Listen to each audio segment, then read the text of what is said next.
Hello everyone, welcome to this video. I'm Ayushi. I'm an Indian Economic Service Officer currently working with the Government of India. I have worked with the Ministry of Finance for the past several years. On this video, I'm going to be discussing a very important document that all of us wait for in anticipation to see what it holds for us and how our future is going to be impacted by this document.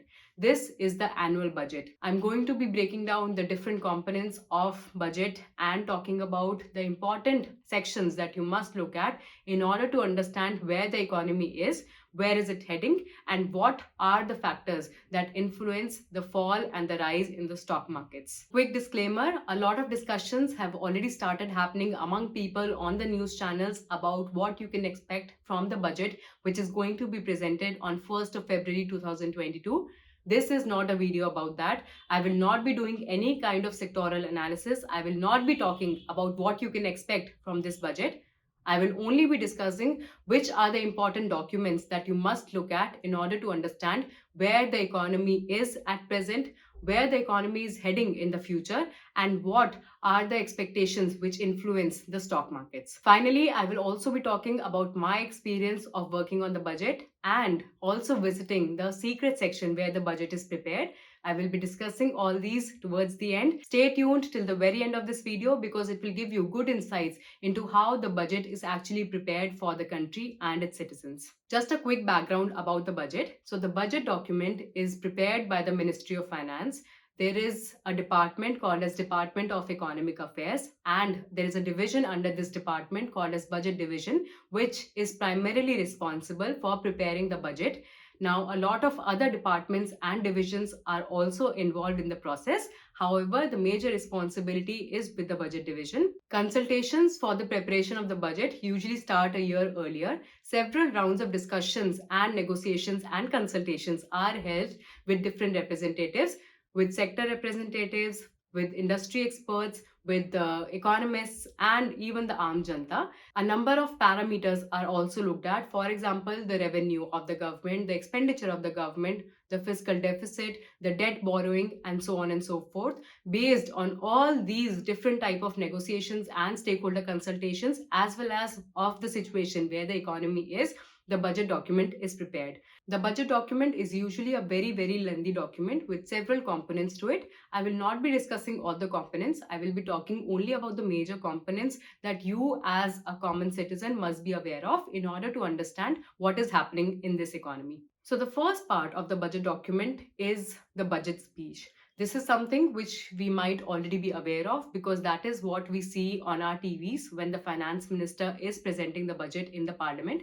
The budget speech is a very small part, but a very crucial part of the entire budget document. The budget speech can be divided into two parts. Part A is for the reforms or the initiatives that the government is going to undertake in the coming year. For example, the budget speech that is going to be presented by the finance minister on 1st of February 2022 will have the initiatives and the reforms that the government is going to undertake for the year 2022-23. So part A announces different measures that the government is undertaking for different sectors such as agriculture sector, rural sector, infrastructure, health, education, and so on and so forth. It will list out all these important announcements. Now part B of the budget speech is more pertinent to common citizens like you and I because this talks about the tax announcements.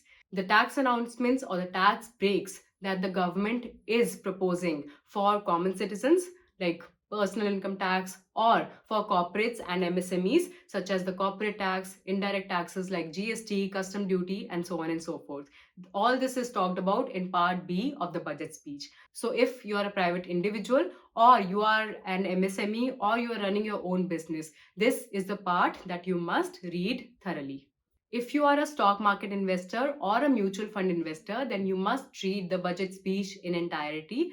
A lot of what happens in the stock markets is based on the expectations that the people have from the budget. So for example, I have talked about this in my earlier video as well. If you haven't watched it, then do watch it right now. I'll link it on the top. A lot of what happens in the stock market is guided by what we call as animal spirits. Now, this is an economics term. However, broadly speaking, animal spirits mean the human emotions. So if the budget meets the expectations of the people, then the stock market tends to have an upward trajectory. However, if the budget falls short of the expectations of the people, then the stock market also sees a downward trend. This may not be the norm. However, the volatility in the stock market, the fall or the upward trajectory in the stock market after the budget speech is based a lot on the expectations that the people had from the budget. A quick pro tip: if you are not able to listen through the entire budget speech while the finance minister is giving the speech in the parliament, then you can go to www.indiabudget.gov.in, and the budget speech word to word transcription of the speech is uploaded there. You can go through the speech there and read it and understand what are the reforms that the government is introducing. The second important document that you should look at while reading the budget documents is something called as Budget at a Glance. Now, this is a very comprehensive primer for the entire budget. It comes in handy for understanding what the budget holds for all of us. The Budget at a Glance document is usually a 3 to 4 page document, very short to read and can be read very easily. It will give you the targets that the government is targeting for the coming year. For example, the fiscal deficit target, the revenue target, the expenditure target, and so on and so forth. The document also gives details around subsidies, the fuel, fertilizer subsidies. It also gives details about how the total resources or the total taxes are going to be divided between the center and the state. Then it will also talk about the different schemes of the government. It could be central sector schemes, which are entirely financed by the central government, or the centrally sponsored schemes, which are financed both by the central government as well as the state governments. So this document is a very comprehensive primer on the entire budget document. This will give you a very broad idea about what the economic situation of the country is and where is it heading. The third important document is the macroeconomic framework document. Now, this is a very important document because it gives a broad picture of the macroeconomic fundamentals of the economy. For example, it talks about the debt of the country. It talks about the external sector balance, the trade balance. It also talks about the prospects of growth in the country in terms of GDP. It also talks about the economic stability of the country. So, in order to understand what the situation is of the country and in order to understand the economic stability of the country, this is a document that you must read. If you haven't watched a video on how debt can be an indicator for the economic stability of the country, then do watch it. I have linked it on the top. This will give you a good idea of what sovereign risk is and how the debt is an important aspect to consider while understanding the stability of any country. The fourth important document is the medium-term fiscal policy document. Now, this is a forward-looking document in the sense that it gives a broad understanding of what the government is targeting in the future. It gives a rolling target of 3 years for the government of India. How is it going to maintain its debt level? How is it going to maintain fiscal prudence? If you do not understand all these terms, don't worry about it. You can go and watch the videos that I have made for you. These are called as 5 basic concepts in economics. These will give you a very broad understanding about the terms that I'm using on this video. It will also give you an understanding about the terms that are important for any economy, whether you want to understand the economic situation, whether you want to understand the markets. These will be a great resource to go through. This is also a document that is extremely crucial for those associated with financial markets. This gives an indication about how fiscally responsible is the government going to be. If the expenditures are targeted to be extremely higher than the revenues that the government can generate, then that means that there is something wrong in the economy and the government might default on its debt. So, this is a document that you must read in order to understand how the situation is going to pan out for the country in the future. If the fiscal deficit targets are higher than what the government had targeted, then the stock markets usually respond in a negative way to it.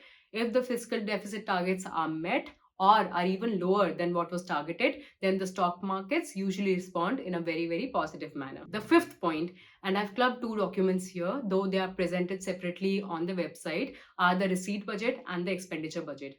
The receipt budget will give you the different sources of revenue, the tax sources, for example, through GST collection, through income tax, through corporate tax, and the non-tax collection through different fees and charges that the government levies.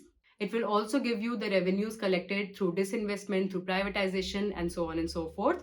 The expenditure budget, which I have also worked on, is basically the expenditure side of the entire budget. It will give you a ministry wise detail on what all schemes are being rolled out by the government and what all expenditure are being incurred on those schemes. These schemes could be in different sectors such as health, education, rural sector, infrastructure, agriculture, and so on and so forth.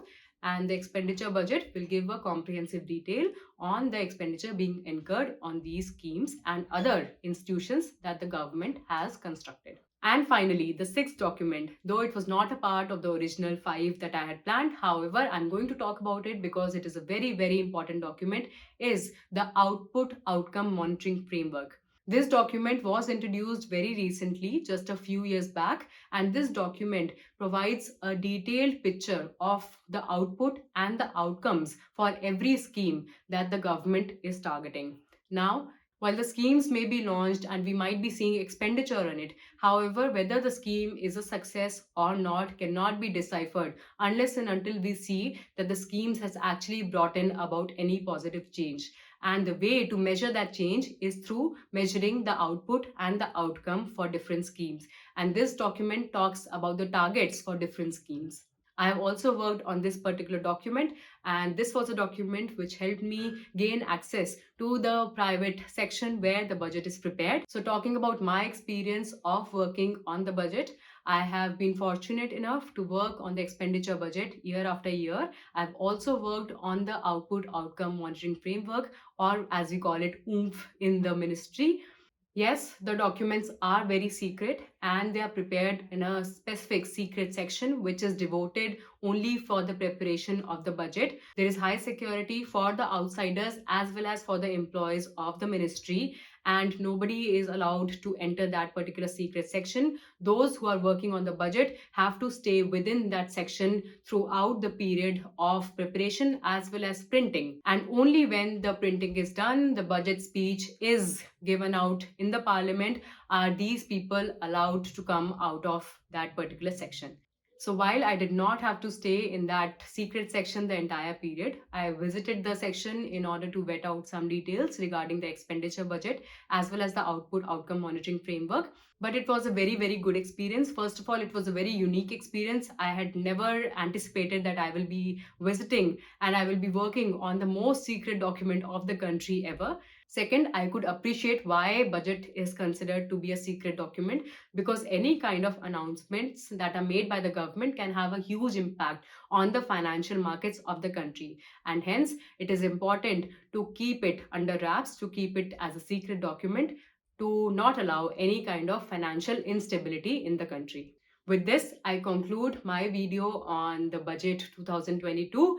This video was more about which are the documents that you must read in order to understand what is happening in the economy and understand what are the factors that affect the stock market. I hope you found this video to be useful. If yes, then do press the like button and do subscribe to the channel. I will be posting more videos around budget, around economics, also around leadership. I will see you the next time. Till then, stay safe, take care, bye.